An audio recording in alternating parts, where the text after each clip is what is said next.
Chapter 14. Naruto slowly regained consciousness when the sun shined down on his face mercilessly, countless needles of light stabbing his closed eyelids. He slowly rubbed his eyes with his hand, clearing any cobwebs from his vision and blocking any light from assaulting him anymore. He began his normal morning routine with the first and most important step, curse the sun for being so bright. Grumbling under his breath, he began to sit in his bed but felt a strange weight in his side. Turning, he found a cute half-elf still asleep, her hands loosely resting in his chest and her face in his shoulder. If her expression was any indication, she was certainly having a nice dream. He couldn't help but smile at Amelia's cute sleepy face, wishing to stay there and see her for a few minutes but knowing things had to be done. So, with a heavy heart, he brushed her silver bangs from her forehead and leaned forward to kiss her on the forehead, causing her to snuggle into his chest, trying to cling to the heat of his body since the air was a bit chilly. "Amelia, wake up." He shook her gently, trying to wake her up. The silver-haired girl grumbled lightly, cracking an eye open for a second before pulling the blankets to cover the two of them and nuzzled into Naruto's side. "No, I wanna sleep," she said lazily before she laughed and her ribs were quickly assaulted by his fingers. "Naruto, that tickles, stop." The two had a good sleep last night, even if the events leading to them sleeping together were very stressful. Thankfully, Naruto managed to bring Amelia back from her little trip to her past and was able to soothe her enough to not have nightmares about the near-torturous event. Amelia fully opened her purple eyes and scanned her surroundings for a second before her dizzy eyes landed on his cheeks. She seemed to ponder something for a second before she began to stroke his whisker-like marks. It made Naruto laugh lightly and to nuzzle in her hand like a fox, his chubby cheeks certainly selling the image. "Hee, Naruto, you look so cute," Amelia said with a light-hearted giggle, getting up as she continued to stroke his whiskers. "How does it feel? Is it comfortable?" "It is, Amelia. Your hands are the best in the world. Wish we could do this a lot more," the blonde shinobi said with a smile. "Then, you can ask me anytime, whenever you need me." "Anytime? Sounds pretty promising. You're the best girlfriend, Databeo." Amelia giggled at her new boyfriend, she was still getting used to the good sensations that word caused her. "Speaking of which, Naruto, can you kiss me again?" she asked, looking away to hide her face from him. She was depressed yesterday, but that kiss was the one memory she could make out in all the haze that was her memories from last night, alongside falling asleep with him, but that wasn't here nor there. The blonde chuckled softly at her cute expression and sat next to her, waiting for her gaze to meet his. When their eyes met, he kissed Amelia on her lips, holding her cheek with his hand. Their kiss was far from passionate or even practiced, but it did the job of making them feel each other's love. The kiss was over in a breath, but they just leaned into each other, touching their foreheads and nuzzling their noses, both content with the silence that followed. It wasn't long before Naruto and Amelia pulled away from each other. Both had smiles on their faces, though Naruto's carried a little concern for the half-elf. The memories of what had happened the day before were still plaguing his mind, and now that Amelia was noticeably calm, he decided to bring his concerns to the surface. "How are you feeling, Amelia?" he asked, holding her hand to comfort her. "I'm okay, Naruto. Thank you for everything," the half-elf said with a light, almost tired, smile. "You did everything you could to cheer me up. I'm sorry for clinging to you last night and for being a bother." "It's okay, Amelia. You weren't a bother, at all," Naruto said as he went to the drawer to put on the things he left there the night before. When he wrapped his headband around his forehead, he walked back to Amelia and sat on the bed. "You needed it." Amelia finally got up from the bed and put her boots on. She rested her head on Naruto's shoulder as she held his hand. "Naruto, it's about the first trial. You faced your past, but you don't need to tell me about that since you already told me about that yourself." "I haven't told you about my past, She paused when Naruto placed his finger on her lips to stop her.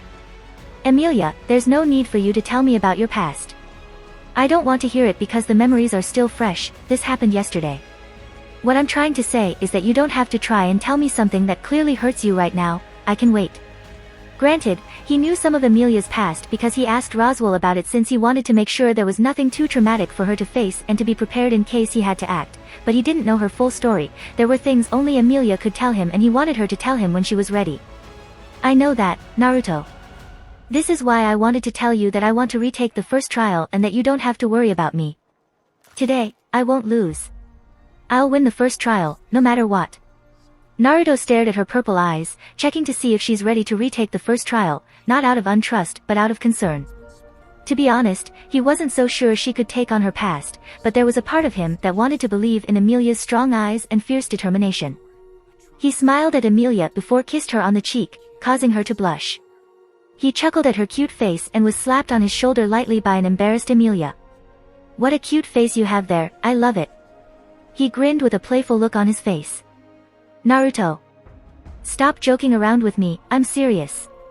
"Do you think this is dash?" Emilia gasped when he wrapped his arms around her waist and her face glowed red to a whole new level. She felt his chin resting on her shoulder and stopped to struggle on his grasp. She felt like she was being protected in this position, his warmth invaded her and her mock anger disappeared in an instant. "Sorry for joking with you, Emilia. You know me. I think you're ready to retake the first trial. You have an idea of what will happen, use that knowledge to your advantage," Naruto said, moving away from her and offering her a hand. "Let's go. It's time for you to show the trial who's boss." "Yeah."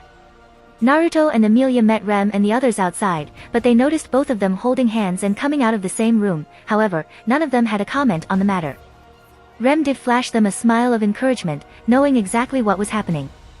She hoped this relationship would help not only Emilia, but the whole kingdom.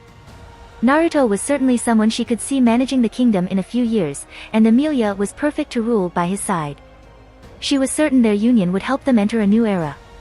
"Emilia-sama, how are you feeling today? Why are you holding Naruto-kun's hand?" Ram said as she looked at her strangely.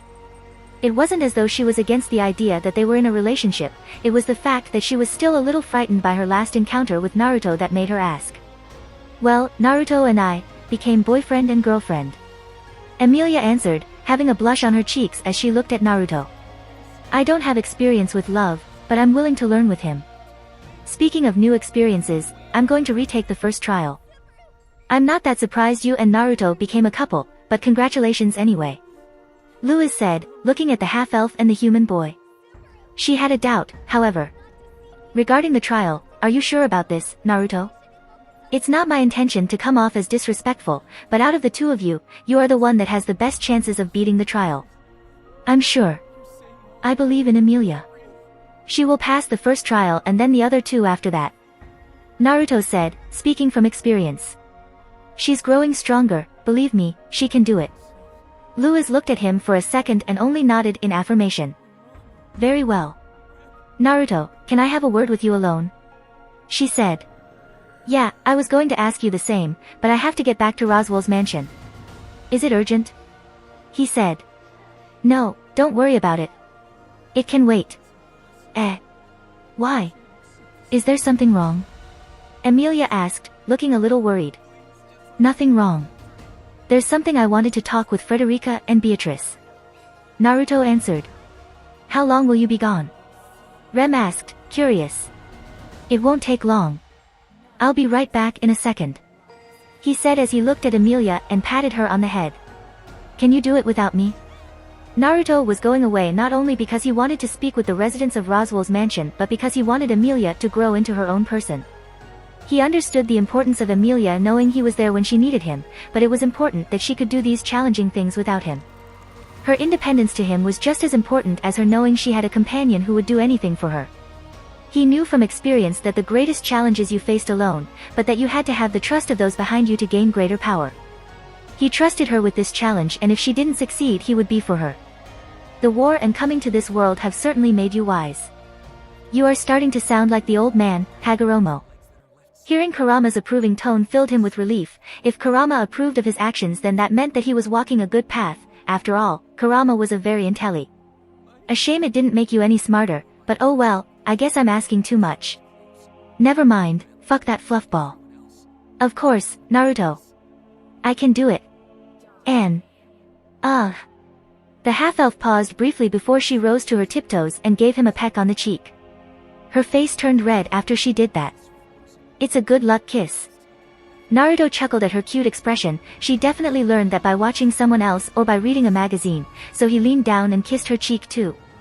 It's a good luck kiss, he said cheekily, looking at her face turn really red. She could do it when they were alone, but she felt really embarrassed to do it in public. The blonde shinobi summoned a clone to guard the place for him. It would remain inactive and meditating to last longer. He was getting ready to leave when a hand grabbed the back of his sweater. He looked behind himself and was a little surprised to find Rem preventing him from leaving. Rem, what's up? Do you need anything? He asked, feeling curious. I want to go with you. What if the witch cult comes back to the mansion? You might need my assistance. I'll be fine, Remington. You worry too much. Naruto said with a gentle smile, patting her head. He looked at Ram, who was trying her hardest to ignore Garfield's incessant talking. Besides, I don't want you to leave your sister's side so soon, and I'm positive you don't want to either. I really don't want to leave Ram, but you've been helping me and Amelia so much. Now, it's my turn to help you, even if it's only by being there. Also, Alright. Let's go back to the mansion together. He accepted Rem's offer, making her smile happily. Now, the two were heading out, but Rem saw an obvious problem, at least to her. Naruto, we need a ground dragon so we can travel there faster. Rem said. Oh, there's no need for a ground dragon, I can run faster than them and probably for longer. Didn't you see me running? Rem put a finger on her chin with a thoughtful look on her face, trying to remember if she had seen him go faster than a ground dragon. Oh. I remember Dash, she gasped when she was scooped up in his arms. Her cheeks automatically turning red. Hold on tight. Naruto smirked at her like a madman. Oh okay. After a couple of minutes traveling at shinobi speeds, Naruto and Rem finally returned to Roswell's mansion safely. Naruto hoped that the real him could make Beatrice get out of the library. And he had a little question to ask Frederica, nothing important, really. He wouldn't normally make such a trip just for that question, it was mostly to get away from the sanctuary and to visit Beatrice. Naruto knocked on the door and waited for someone to open. The blonde smiled when he recognized who opened the doors for them, it was the new maid, Petra. The cute girl just opened the doors and stared at them with some surprise. Whoa. You two certainly returned quickly. Petra said as she welcomed them, her face was sparkly and filled with joy. Rem Wanisama came with you.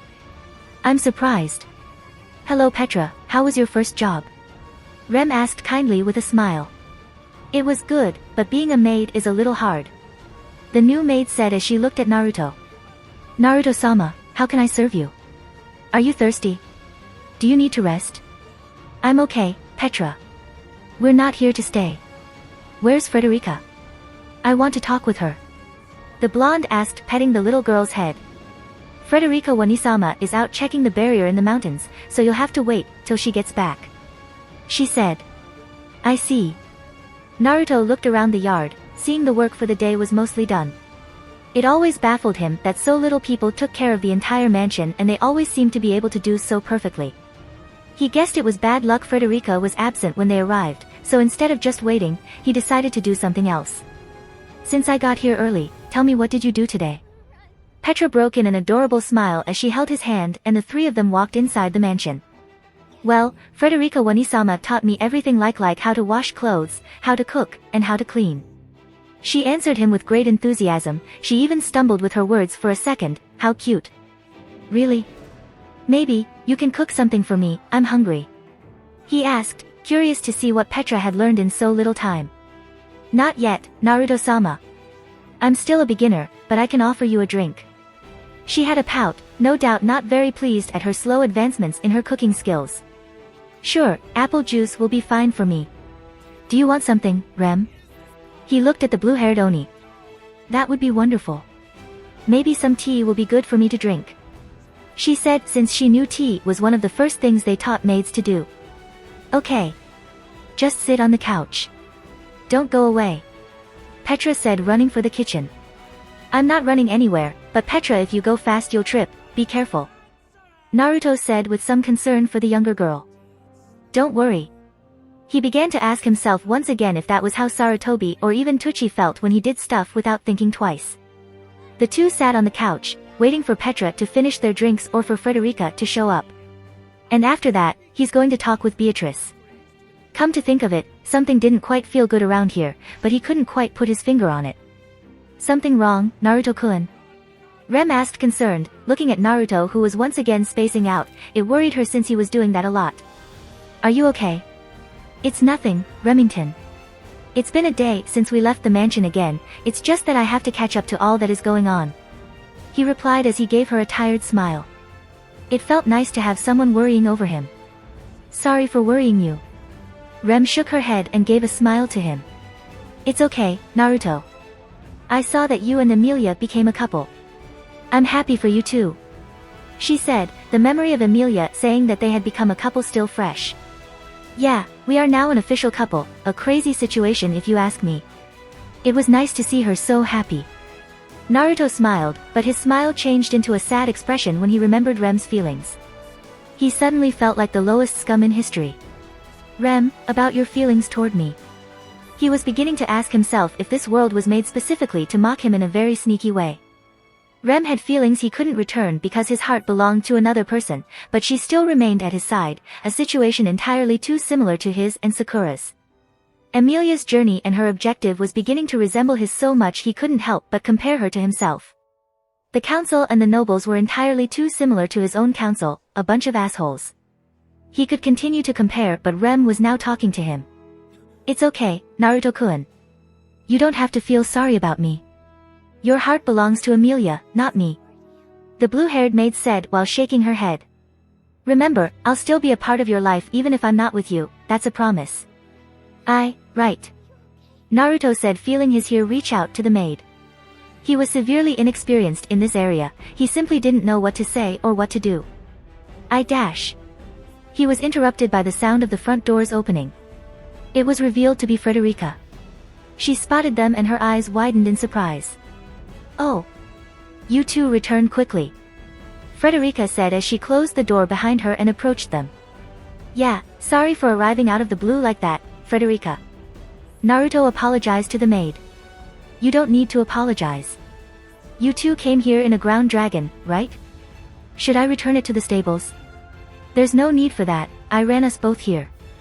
Frederica blinked in confusion. You ran here? She asked, looking dumbfounded. It does sound strange, but he's telling you the truth. Rem said. I guess I didn't tell you about my shinobi skills. But then again, I guess people would think I'm a crazy guy if I told them that I could run faster than an earth dragon. Naruto said with slight amusement at Frederica's hesitance to believe him. Frederica let out a soft giggle at his reasoning. Emilia-sama was right about you, Naruto. You're a crazy person with a strange sense of humor. She said. Hey. I resent that.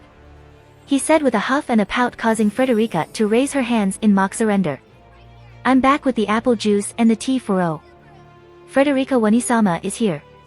Petra sounded surprised as she came back from the kitchen holding a juice bottle and a teacup on a small plate for Naruto and Remington.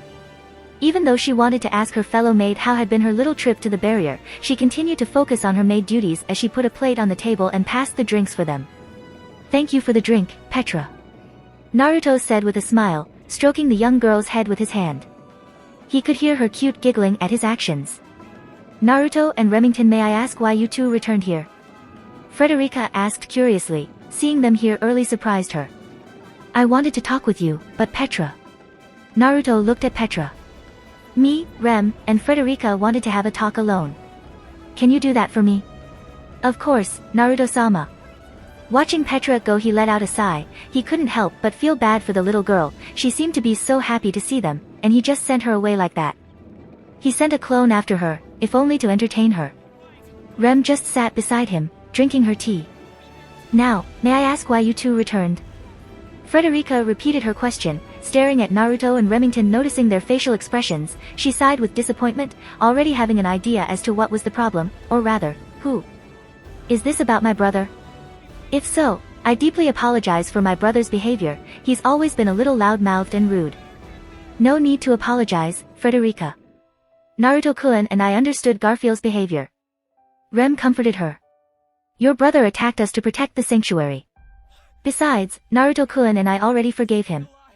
Frederica, has Garfield challenged the trial? Like he said before, this was not an important question, it would only give him more information about Frederica and Garfield's personalities and story. However, it did seem like an important question to Frederica since she seemed very taken aback by it. What? Why are you dash? I just thought that he might have done it since he seems to want to stay as far away from the trial as possible and he's a demi-human, so.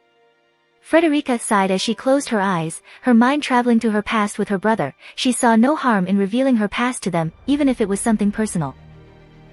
I wasn't the only one who desired for the sanctuary's release. My younger brother, too, had a time where he was eager to show the others the outside world. Our mother had left us in the sanctuary to find our father, but she never came back. Time went by and the hope my brother once had for the people to see the outside world transformed into fear for it since he thought our mother had been killed. Grandma Lewis certainly wasn't helping. I wanted to go outside but my brother was far too gone in his fear for the outside world, so I left him behind. He tried before, but Grandma made him promise never to try again. You've never tried it? Rem asked. I knew that I could free Sanctuary if I overcame the trial, but I lacked the courage my brother once had. I never came back, so I never tried to. Why do you ask me this? Naruto could definitely imagine Garfield being influenced by Echidna like that. Yes, he knew the connection Lewis and Echidna shared. She must have thought him an idiot if she didn't think he would find out. He was beginning to think this world had no censors. He left a clone behind for a reason. The young Garfield likely challenged the Tomb's trial with full enthusiasm only to fail it and never try it again because Lewis convinced him not to, and he thought of her as family. I didn't take the worst part of the trial, since I had already accepted my past. It was Amelia who took it. As we speak, she is likely already trying to cope with her past once again. Naruto said. Hey, come to think of it, Lewis is your grandmother. How did that happen? As far as he could tell they shared no traits or even similar energy, and he really doubted Echidna would allow herself to have kids. Yes, she took care of us since our mother never came back for us. Never came back? Rem wondered. Frederica nodded. She never came back, but I know she didn't abandon us. She loved me and my brother. That's why I quit my maid's job, to search for my mother, but sadly I didn't find her. She said remorsefully. That explains a lot. I'm sorry about your mother, but after all this time, do you still believe your mother is out there? Naruto asked seriously. Of course, I still believe she's out there. I feel it, I still haven't found her, but I can't give up until I find my mother. Frederica said, showing determination. I think I can help you with that. Naruto said with a smile as the blonde maid blinked in surprise when he offered his help. Really? Can you do that for me and my brother? She asked, her voice full of hope. Yes, I can use Sennin mode to search for her, and if that doesn't help then I can go further, but I don't think that will be necessary. He said. You see. I have a mother who was strong and kind, kinda like your mother, but she passed away when I was born. I love her and my father for giving up all they were to give me a chance at life, so, I'll help you, you deserve your mother's love. She didn't mention her father so he didn't either, he guessed it was a sore subject. Frederica widened her eyes with shock at him. This human was a kind person. I don't know what to say. How can I repay you? There's no need to, Frederica. Naruto smiled. It's for free. Thank you. She said with a light-hearted smile. Hey, Beatrice. How are you feeling today? Naruto asked. He literally appeared in front of the door he sensed was the actual location of the library and went inside as fast as possible, knowing Beatrice she would try to move the doors. A little bit better, Kashira. Your blither is annoying enough, and now you're inside my room. It's hopeless, truly. Beatrice said, sitting on a wooden stepladder and holding the gospel in her arms. She seemed sad or even depressed about something. That was Betelgeuse's gospel. She seemed to have an emotional attachment to the book. He didn't know what's going on with her and the gospel, but that wasn't why he was here at the moment. So, Naruto sat on the ground and leaned on a bookshelf, his eyes looked at Beatrice seriously. Beatrice, we need to talk. His voice changed into a serious tone. What is Echidna to you? Much like Lewis, now that he knew Echidna and had analyzed her energy he immediately saw the similarities between Echidna's and Beatrice's energy. Beatrice stood up, looking at Naruto with a pleading expression. She bit her lip and her eyes started to water. Echidna created me 400 years ago, she was my mother. Beatrice said, looking at the ground she seemed ready to burst into tears. I can't leave the mansion because of the contract I have with her. She fell on her knees on the floor, trying her best not to cry in front of him. The gospel she was holding hit the floor with a dull thud, and oddly enough the pages that were filled with information he couldn't read before were now pure white. Naruto approached the book ignoring the sobbing girl, for now, knowing Beatrice wouldn't appreciate it if he did something stupid right now. Naruto could almost swear he saw Beatrice almost launch herself to the book on the floor but something held her back. He picked up the book and began to scan through the pages. He swore there were words on these last time he saw, but they just disappeared. It's blank? He asked, looking at the gospel. It's been so long. Huh? Since that gospel stopped indicating me any future, already, years. The role given to me was to maintain Echidna's archive of knowledge. To keep guarding this place until our eventual reunion Kashira. Are you saying all these books are Echidna's?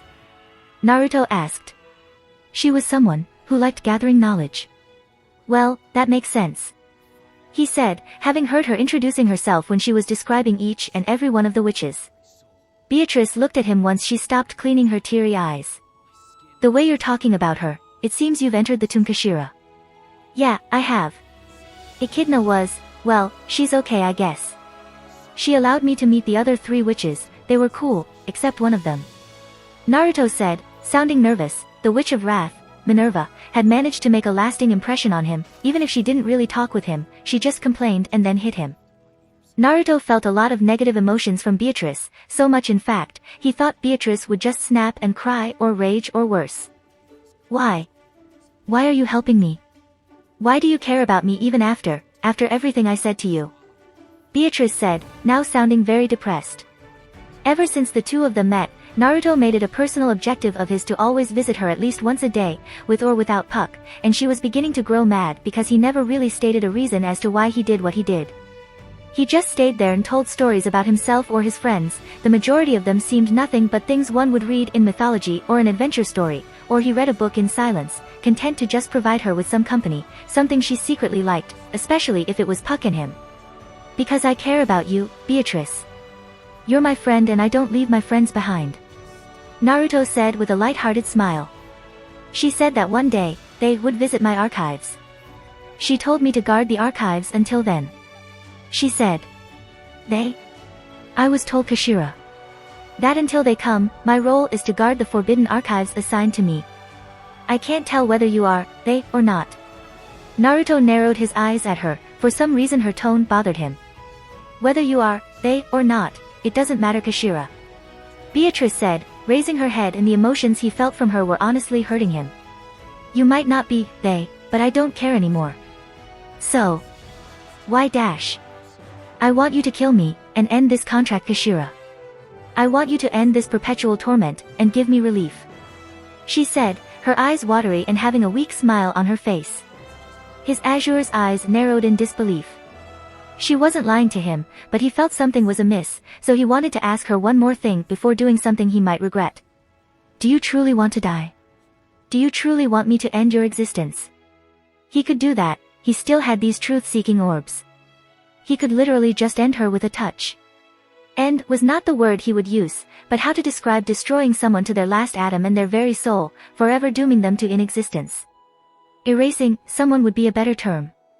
No, I worded that wrong. I want my contract with Echidna to be ended. I just want to be freed from my bindings, from this eternal contract. Beatrice said. Beatrice. It's been 400 years since I became the caretaker of the Forbidden Archive.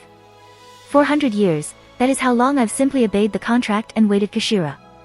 I can't take it anymore. Naruto's guess is right, she didn't want to die, but who knew what desperation would make her do if she stayed in the archive.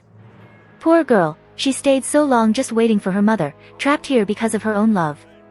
She at least had Puck, but now that the cat was missing he guessed that she had some time to think about her situation. He listened to Beatrice's story. This girl didn't deserve to be stuck here, she deserved to have her freedom back. God damn it. This is exactly what he was complaining about earlier. Beatrice's problem was almost like the Bijou's. This world was truly made to toy with him. Beatrice, no matter what you try to tell me, nothing will change, but... Naruto said, his eyes turning sharp. You still have a chance to be alive and be free from this place. Beatrice with teary eyes listened to him, her last hope. There is? She asked, fearing he had no answer, and that all this was just a dream made to torture her. Yes, there is. As long as you believe in yourself, you have a chance to change your life. Naruto said. Choose me, Beatrice. If you choose me, to believe in me, I promise you, I'll find a way to get you out of here. But, go away. No, I won't, you're just scared that I'll abandon you, but I wouldn't do that to you, Naruto said, approaching Beatrice and holding her hand. Before I leave to complete my quest, let's be together. Let's live together. Let us create good memories so that you can forget your fears. Let's make that occasional smile a constant one.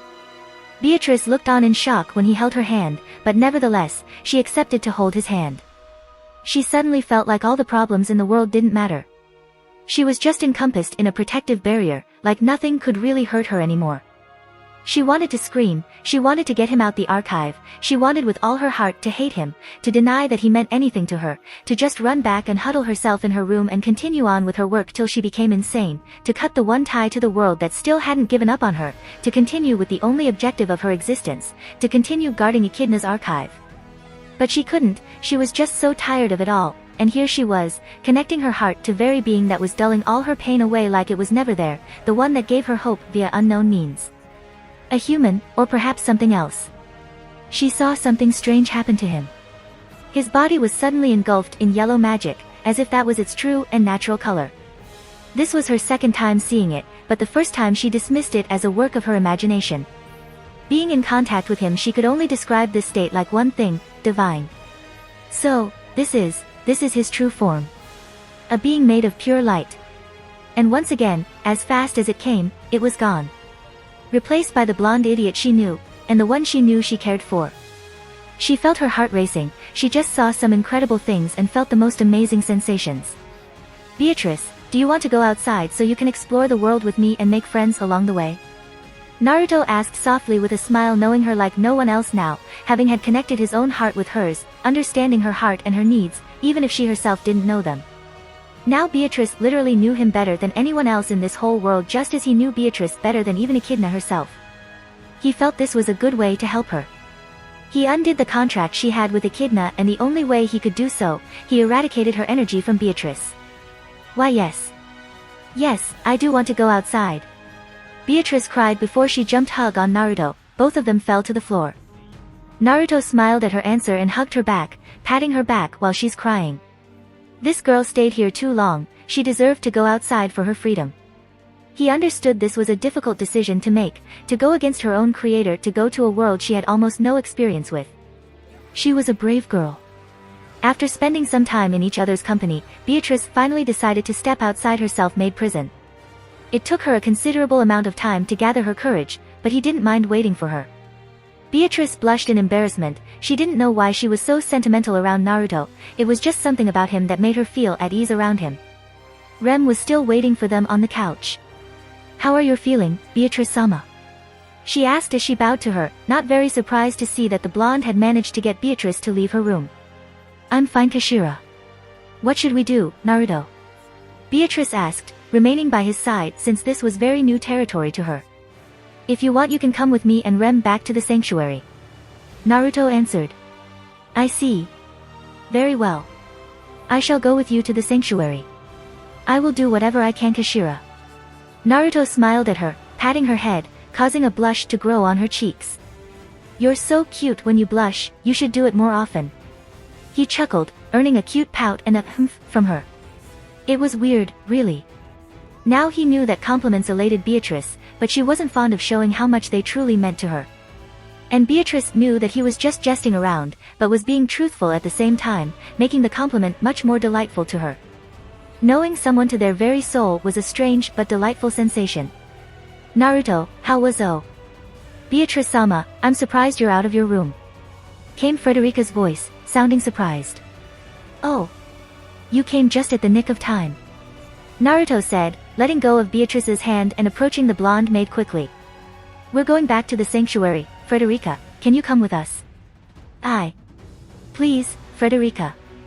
Garfield doesn't understand why you left him behind, he thinks you abandoned him. Unless you can tell him a good reason why you left him, he won't get over his obsession with staying inside that place. I can feel he cares deeply about you and your mother, but if he doesn't get an answer to his pain, then things could escalate out of control. Frederica looked down for a moment, deciding whether she'll go or not.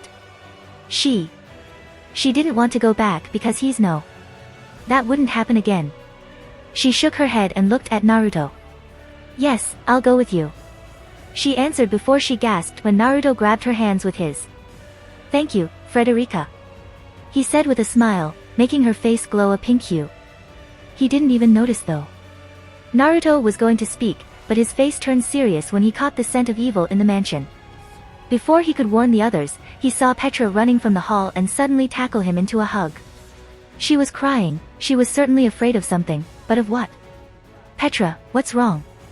He asked calmly, patting her back as she looked to him with teary eyes. My apologies for scaring her. The four heard a voice, and Petra immediately went behind Naruto. He looked at the hall she came from, feeling a presence coming closer. The voice who spoke was revealed to be a man. He has a thin body with short, white hair. His eyes were gold and he was wearing a blue earring on his right ear. He wore white priest clothes and white pants. Judging by his appearance, he seemed human, but his energy told another story. It's my fault to scare the child, you always have to watch out for strangers. The man said with a polite smile, sounding way too friendly, as if he was apologizing to them for being a rude guest. Who are you? I've never seen you before. Frederica asked as her arms turned into golden, clawed hands covered in fur. I see. You don't know me. But I know this building. This is a building that belongs to the powerful wizard, Roswell L. Mathers. I heard it housed one of the candidates for the throne, but sadly, they're not here. Naruto, be careful of him, he is not a human. His name is Regulus Corneas, he represents greed. Beatrice said, taking a few steps back. She was in no way powerful enough to beat this man, at least, not right now. He's a Sin Archbishop of the witch cult. Rem exclaimed, shocked. She quickly reached for her morning star and her horn was immediately present on her forehead. Naruto unsheathed his kunai, preparing to face the Sin Archbishop of Greed. He remembered there were 6 of them, but since he killed Betelgeuse, only 5 remained. He was on guard. There was something off about this new guy right here. The blonde couldn't tell if this guy is human or not by feeling his presence. It was static, like what he was seeing was a corpse and not a living human. If he wasn't in front of him he wouldn't be able to tell if the guy existed at all. He wasn't sure if Frederica and Rem could fight him. Beatrice can fight, but her energy levels were far below their normal amount, and he couldn't just blast him to pieces since the village wasn't that far from the mansion. His eyes quickly shot open in shock as he realized that for Regulus to be here he had to pass through the village first. The villagers. What the hell did you do to them? He asked, sounding angry as he gripped his kunai. Oh, you mean the villagers that I walked past?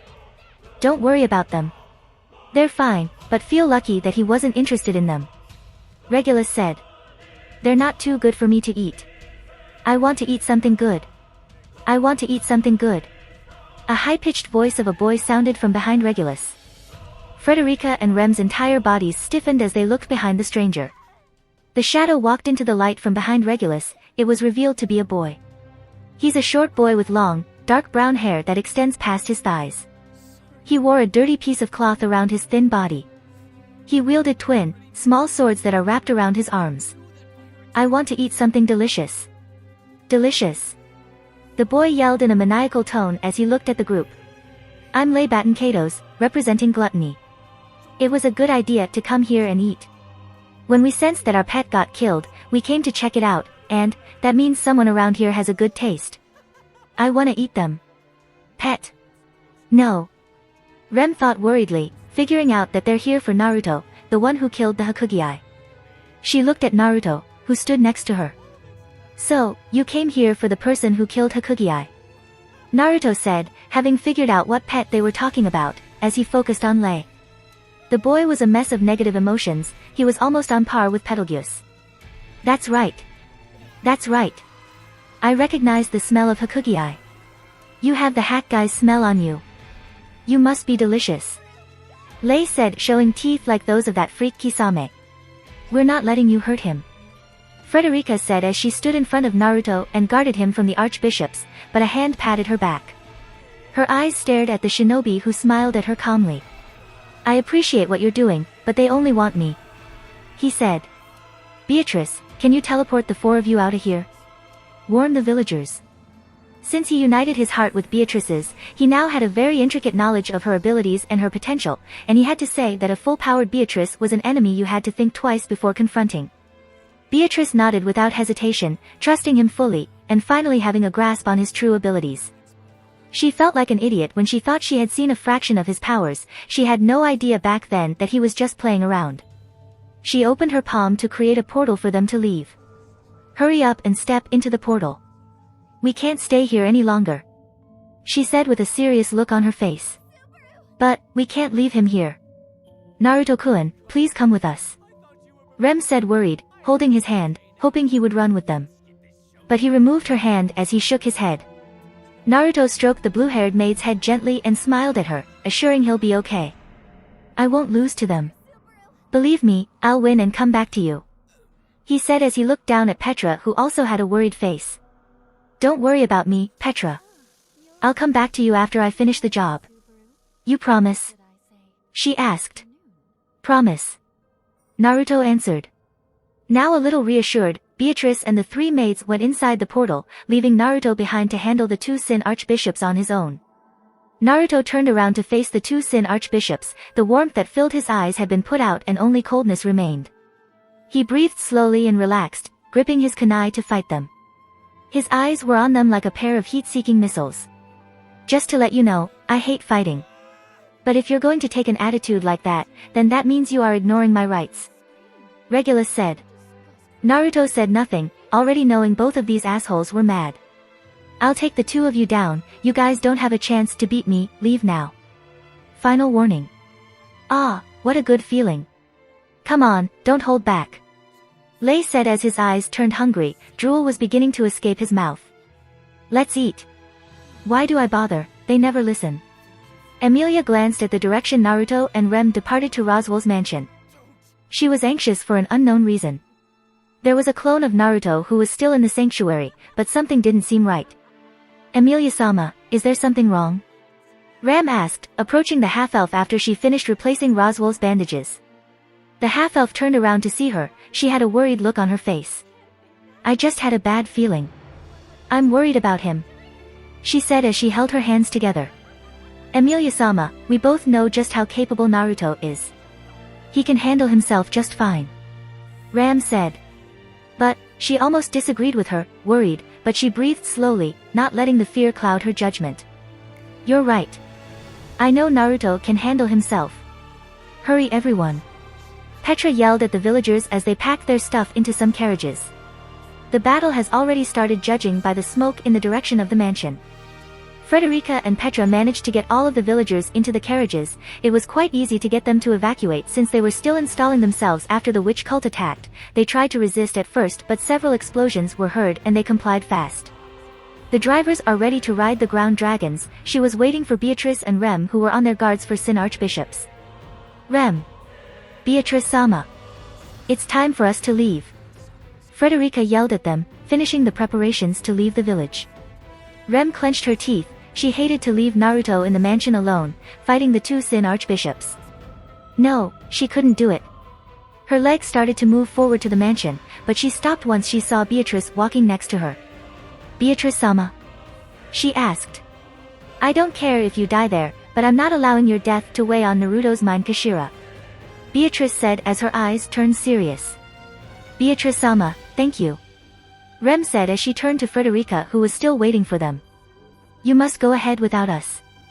We're going back to help Naruto. Frederica stared at the blue-haired maid's eyes for a few seconds. She finally nodded and accepted her request as she told the driver to start riding the ground dragon. She glanced back at them and wished them good luck. In the mansion, everything was filled with fire from the battle between the shinobi and the two Sin Archbishops. The hallways, the bedrooms, the kitchen room. Everything was now destroyed and was burning to ashes. Coming from a hallway, the sparks of blades clashing against each other in the smoke created some flashes of light and loud clanging noises. Someone released a maniacal laugh. It sounded like a child, a psycho child. Shortly, it was revealed to be Lei, who was getting excited while fighting against his delicious meal, the blonde spiky man, Naruto. He stopped the blade from Lei's small swords from reaching his face. The psycho boy jumped away by doing with a backflip to dodge a sloppy swing attack from him, but his eyes lost track of him when he suddenly appeared at his back, ready to kill the kid in one swift movement. Luckily for the small kid, the figure behind him had to dodge an incoming sword strike from seemingly nothing.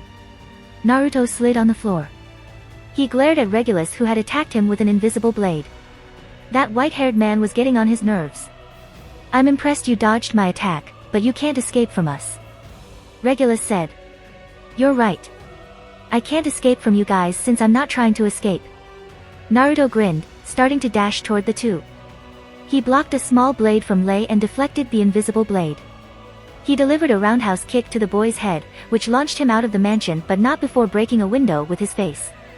Naruto charged toward Regulus with an open palm where a Rasengan appeared in a second, all the while dodging the fast, invisible blades. Just before he thrust it into Regulus's chest, the Sin Archbishop stood still and took the attack head-on. To Naruto's overwhelming surprise, the wall behind the man was completely obliterated, but the man himself was unharmed. The blonde shinobi slid back on the floor, since the shockwave of the attack was directed toward him now. He had no idea what kind of move was that, but it was very of Nagato's Shinra Tensei, just that the body used it in defense, repelling any attacks. He was going to make his next technique, but a bunch of ice spikes interrupted him.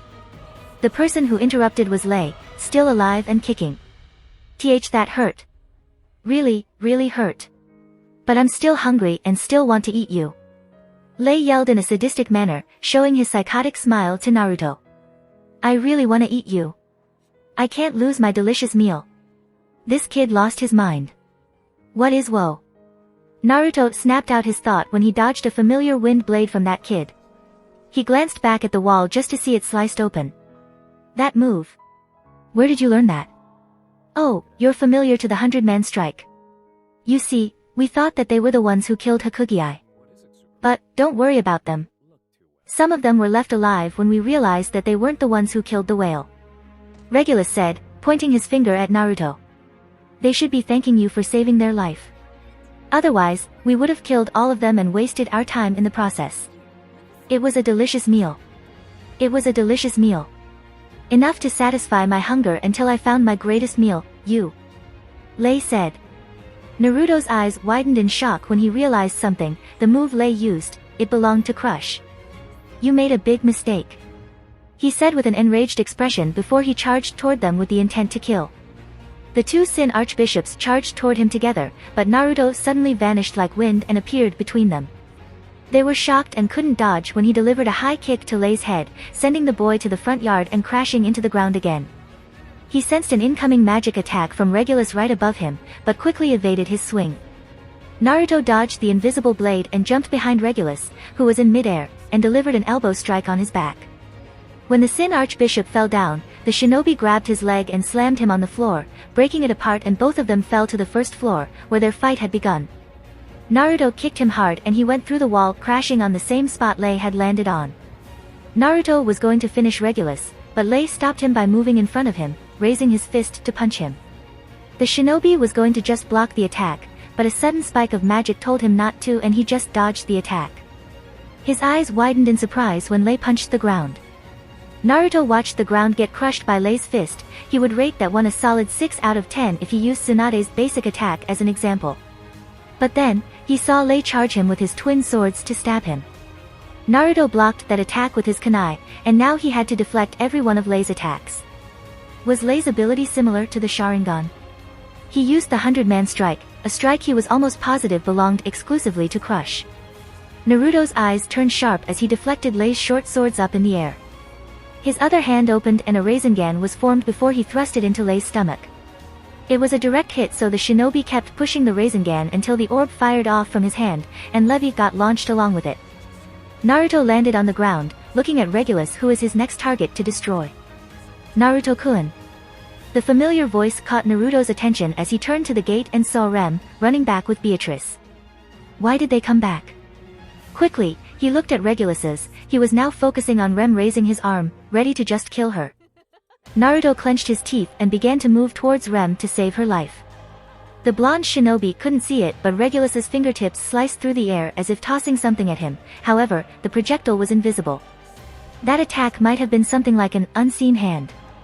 It struck his arm, piercing it without much difficulty. He just grunted in pain and ripped the object from his arm, the hole in his arm gone when the lance hit the floor. They used Rem like a distraction, though she was never in any danger since he saw Beatrice with her hand raised, ready to just counter any attack the white-haired man tried to throw at them. Naruto slid on the ground and stopped, realizing Rem was protected. He glared at Regulus for even trying to hurt Remington. That's it, he said as he opened his hand, creating a raisin shuriken to obliterate the two Sin archbishops. I'm very impressed you saved your friend's life in time, but it's time for me to leave, Regulus said as he carried an unconscious Lei in his arm. It was nice to meet you. Next time, I won't show you any mercy. He vanished at an incredible speed.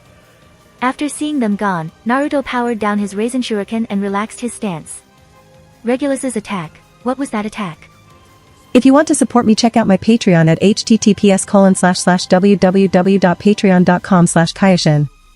I tend to polls that decide important plot stuff in my P at Trian. Many thanks to my awesome patrons. Ben Phillips.